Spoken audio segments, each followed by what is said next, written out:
Hello everybody and welcome to Amphlett Reviews, back with some more Jackie Chan goodness, some test discs for the upcoming release of Arrow Video's 29th of June 2026 Jackie Chan's Breakout Hits Collection. Whopper of a edition. Still very excited. Hope you guys got your pre-order in. Support this release. This is a really big deal. Most now, I would say, of Jackie Chan's kind of hidden kind of movies and uncut film version formats, I should say, are now getting the 4K HD treatment which it deserves. Finally, whether it's Arrow Video, whether it's 88 Films, I think there's not many left now which you just cannot get, which I think is just an extraordinary time. As we previously talked about, in terms of Thunderbolt and Mr. Nice Guy, they're the two that I haven't covered on the channel before in terms of feature films and extras.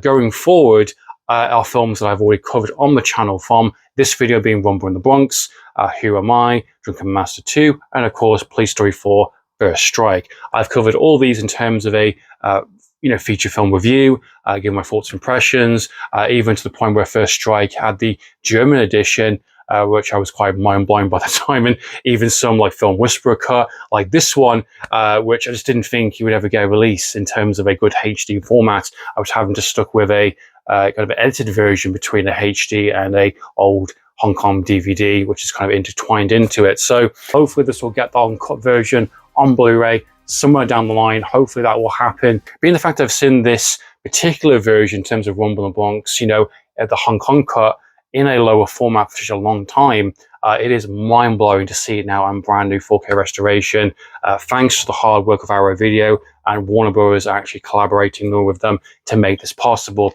They were very sneaky, however, in terms of Warner Bros., in terms of doing Drunken Master 2, granted the uncut version in terms of a UK release, but also doing the sinful Rumble in the Bronx standard international cut just on a bare bones Blu-ray edition, which I thought at the time was quite shocking and always a cut down point, doing a bare bones release, putting in fancy packaging, really ruffled a lot of feathers in terms of the community, and kind of solidified at the time that we were never going to get, this Hong Kong version on the edition it deserves. So I think it tricked people, definitely for sure, and many people did pick that edition up. I did not. I was very much happy to stick with the Film Whisperer version, which I initially reviewed and covered quite some time ago. However, that is now the thing of the past, and the fact we can get all these films now in the both international versions and the fully uncut Hong Kong versions in brand new 4K restorations with brand new special features is really special, to say the least. In terms of the special feature and the edition you're going to get with Rumble in the Bronx on this box set,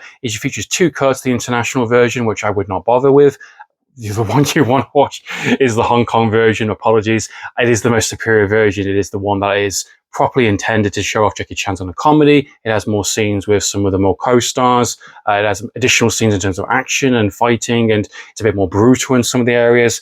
The international versions are very much a softer version, a bit more of a lighter, kind of more breezier one to get through some of the more lighter stuff, but doesn't want to deal with the more kind of darker subject matters, or it doesn't really want to focus much on the convenience store, which has a lot more role in terms of Anita Murray's character being stripped down quite severely in the international version. The international version, in terms of what was originally released back in the 90s, in terms of 1995, was not terrible. It's actually pretty good, but we could tell, when you're watching enough Hong Kong movies, there is a better cut out there, and it's actually quite surprising the more I think about it. Something like, Rush Hour, for example, wasn't edited down. There's no extended cuts for those films. Those were the intended versions in cinemas that we got from New Line Cinema, but yet a lot of the partnerships we was doing with Golden Harvest, with New Line Cinema / Warner Brothers, that would later be, they were more commercially friendly versions, and the Hong Kong audience would get the more Jackie Chan, full extended experience, which unfortunately for us, we were missed out on. Availability, both cuts available now for the first time. Absolutely recommend just stick straight away with the Hong Kong version, and if you're curious, maybe check out the international if you want to see what the differences are maybe later. So we do get, of course, a brand new 4K restoration for both cuts of the film. We do get audio commentaries from Frank Jen and some wonderful people there in terms of the Hong Kong community. Reliable as always, insightful, very funny, charming. We also do get Breakout Part 2, which is the little mini kind of continuous extras on all the films included. They always run about between 12 and 15 minutes, and the slices of interviews from you know, people involved in terms of the production of the film, in terms of, you know, stunt coordinators. You've got critics talking about the film, like David West or you know, James Mudge, giving little inserts and insights into kind of what was going on in terms of the film, you know, what this means in terms of the edition. There is a bit of an overlap in terms of information, being the fact that there isn't a continuous kind of, you know, special feature with the same people. It is snippets of different interviews put together for about a 12 to 15 minute extra. And last bunch of extras, we have an expansion of Kathy Hoffer's kind of interview where she was in the part 2 Breakout kind of little extra I mentioned previously. Kathy Hoffer was a stunt coordinator, someone who's also involved in the film. She actually was one of the motorcyclists during the start there, where she's having to have a motorcycle race with the rival gang. I didn't realize this, but she was very close to Jackie Chan and the stunt team, and in the fact that she was doing you know, a lot of the stunts herself and got injured, and shows kind of raw footage and injuries that she had, personal photos, you know, after set, and doing, you know, joking around in between takes, and just giving her overall kind of background in terms of who she is as a performer, as a stunt performer, and how she got involved in the film, and how this was a really big deal in terms of partnershiping and collaborating with Jackie to create something quite special. And the fact that she was quite heavily involved in the film, that I didn't even realize, you know, just seamless, I would say. Not to mention alternative footage, image gallery, trailers, all the usual stuff, bells and whistles that you expect to see on these editions. Rumble in the Bronx in terms of a retrospective and revisiting this film again on a brand new 4K restoration. You know, there isn't much more additional I can add to my original review. I just think the film is a lot of goddamn fun. You know, Jackie Chan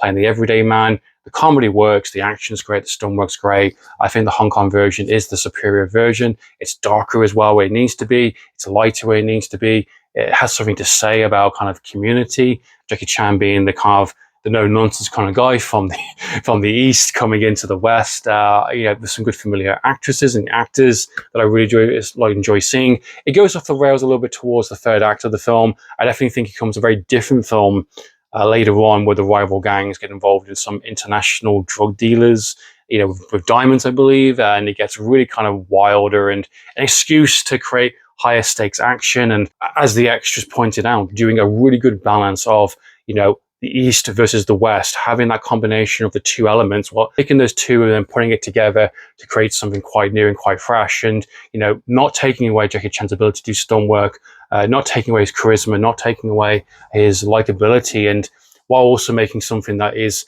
easily accessible, something very commercial, something very fun to watch in the cinema. Where something like The Protector, granted, as much as I love that film, I really do enjoy it, it was trying to be a very much an American film, in the sense of like Dirty Harry and Clint Eastwood, and it felt very cold and very kind of gritty, and something a bit different for Jackie Chan's kind of, you know, fronting man kind of, you know, image that he wanted to present. And as talked about previously in terms of Thunderball and with a Mr. Nice Guy, he is selling you the persona of Jackie Chan. A lot of his characters in the films is named Jackie, and he is selling the guy who can do all the stunts, even though he's not doing all of them. And he is the comedic guy. He's the everyday guy who gets involved in these kind of scrapes and kind of turns. And it's very, very entertaining and very funny. And Jackie Chan's having a blast. I'm having a blast. And it's nice to see, you know, the Hong Kong version get its due on a 5-star release. So yeah, absolutely loved Rumble in the Bronx. It just never fails to put a smile on my face. What are your thoughts and impressions on Rumble in the Bronx? Please comment down below. So when time goes down for reviews, setting out.